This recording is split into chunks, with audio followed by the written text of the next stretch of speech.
துர்கா, நான் உன்னை தாயா நினைச்சுதானே தினமும் கும்பிட்டுக்கிட்டு இருக்கேன். ஆனா நீ என்ன மாற்றான் தாய் பிள்ளையதான் பாக்குற. வீட்டுல இருக்கிற இந்த 2 பேர்ல யாரு துர்கான்னு அடையாளம் காட்ட சொல்லி வேண்டிக்கிட்டு 4 நாளா விரதம் இருந்து தூரியும் ஆடுன. ஆனா நீ என் வேண்டுதல நிறைவேத்தல.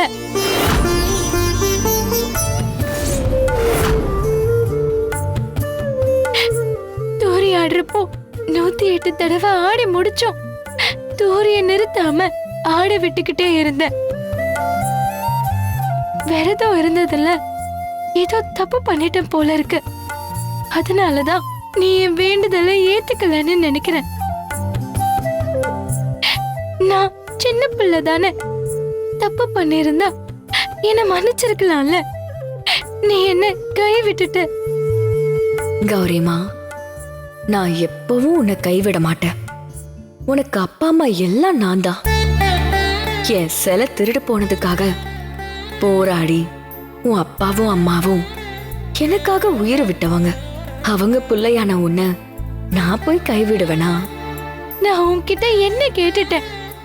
என் சித்தி யாருன்னு காட்டி கொடுன்னு தானே கேட்டேன். இந்த சின்ன விஷயத்த கூட நீ எனக்காக செய்ய மாட்டியா?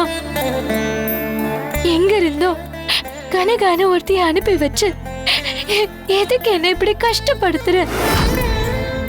சித்தி என் பக்கத்திலேயே இருந்தாலும் அவளோட அன்பையும் பாசத்தையும் நான் இப்போ இழந்துட்டு நிக்கிறேன். கௌரி, நீ ஒன்னும் துர்காவோட அன்ப இழந்துட்டு நிக்கல.